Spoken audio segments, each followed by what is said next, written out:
debate. Reprise du débat, l'honorable député Berthier-Masquinongé. Merci beaucoup, Monsieur le Président. Merci de...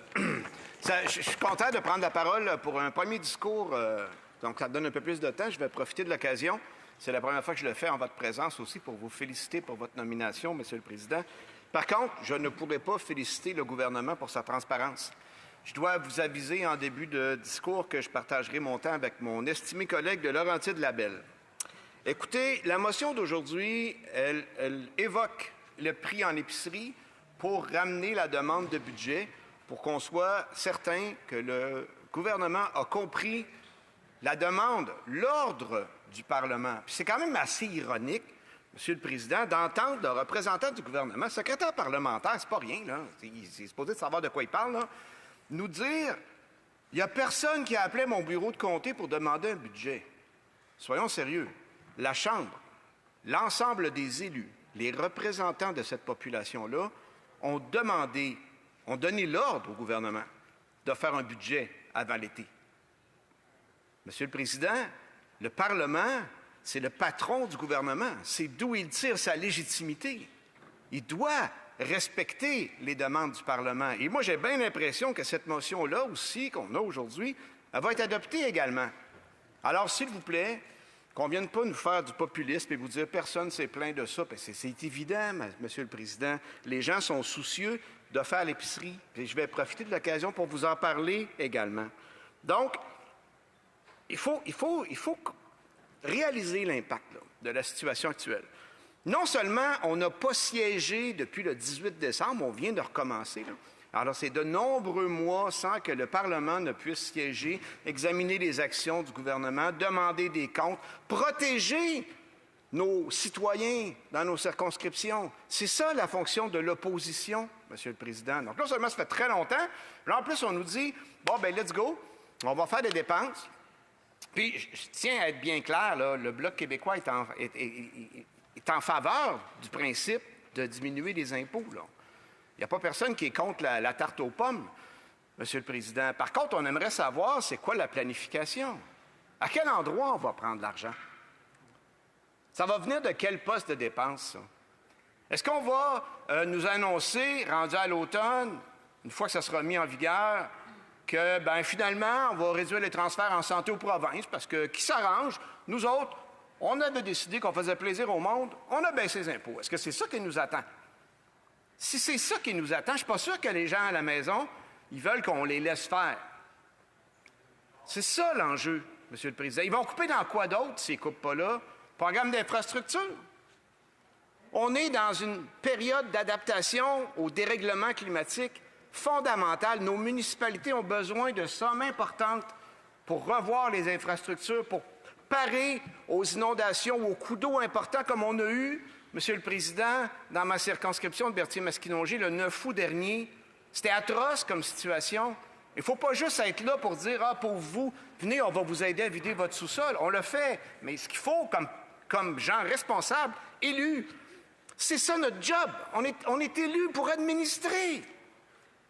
Mais quand on administre, on regarde combien il reste d'argent. J'en sais avec ma blonde en fin de semaine. J'ai dit « Hey, ça te tente-tu d'avoir une piscine? On va s'en mettre une. Pas de problème, OK. Hey, ça te tente-tu? On va aller en voyage en Italie. Ben, let's go, on va en voyage en Italie. OK, parfait. Hey, on pourrait changer l'auto aussi. Elle est pas mal usée, tu sais. Qu'est-ce que t'en penses? Let's go!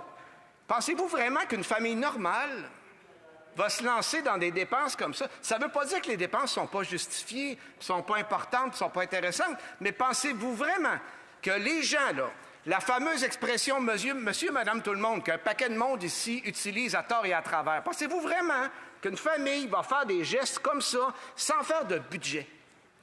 C'est la base de toute chose. Par-dessus ça, le gouvernement nous évoque l'urgence. On veut donner la baisse d'impôts maintenant.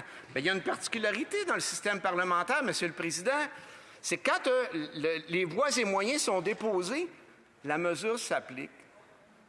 On l'a constaté l'année passée avec l'imposition du gain de capital qui n'a jamais été votée.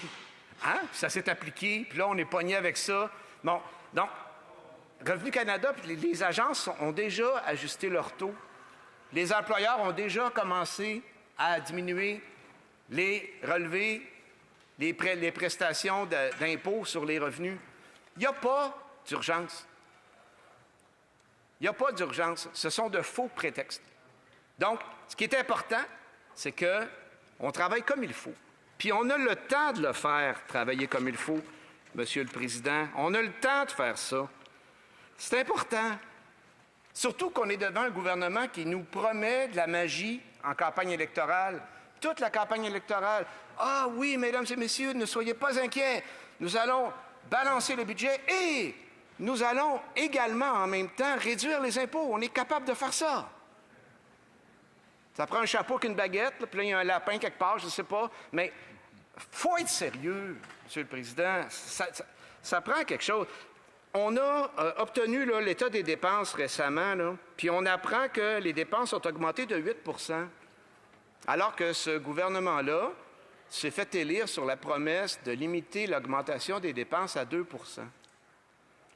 Il n'est pas capable. C'est totalement hors de contrôle, surtout dans les contrats donnés aux amis. Ah ça coûte cher. Je pense que c'est 26 l'augmentation. Let's go! Savez-vous, le seul endroit où ce gouvernement-là est capable de restreindre les dépenses, c'est l'argent qui est donné aux particuliers. Hein? Le fonds de pension, le régime de retraite, 65 ans. Ils nous ont refusé, Monsieur le Président, ils ont refusé, sans même en être gênés, d'augmenter les pensions de vieillesse à partir de 65 ans et d'éliminer une discrimination basée sur l'âge, malgré tous les beaux discours libéraux. Ils nous ont refusé ça. Puis là, aujourd'hui, sans gêne, ils nous disent « Il n'y a pas de problème, on ne fait pas de budget, let's go, votez-nous ça. » Nous, on est des gens sérieux au Bloc québécois, Monsieur le Président. On essaie toujours d'être l'adulte dans la pièce. Puis l'adulte dans la pièce, aujourd'hui, il va vous dire que c'est vrai que le prix de l'alimentation a augmenté. Puis il y a plusieurs raisons à ça.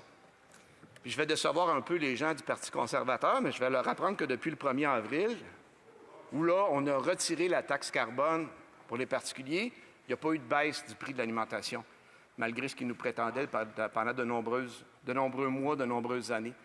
Ça veut dire qu'il y a quelque chose ailleurs. Et nous, on a fait faire une étude par l'IREC, Monsieur le Président, puis la constatation est très claire. Il y a une grosse partie qui vient des changements climatiques. Il y a une grosse partie qui vient aussi de l'instabilité mondiale, les conflits. Puis nous autres, en grands champions, pendant un conflit mondial, ce qu'on a trouvé à faire, c'est rajouter une taxe sur l'engrais pour les producteurs agricoles, alors qu'on était le seul pays du G7 à le faire. C'était une mesure hyper inefficace. On le savait, on le sait encore. Ils ont essayé de rembourser les producteurs. Ils n'étaient même pas capables, Monsieur le Président, parce qu'ils ne savaient pas qui avait payé quoi. Le résultat, c'est que cet argent-là paye des programmes pour les producteurs. Ils s'auto-payent des programmes, puis après ça, le gouvernement va venir dire « Hey, vous êtes chanceux, on vous a donné plein d'argent. » C'est leur argent, Monsieur le Président.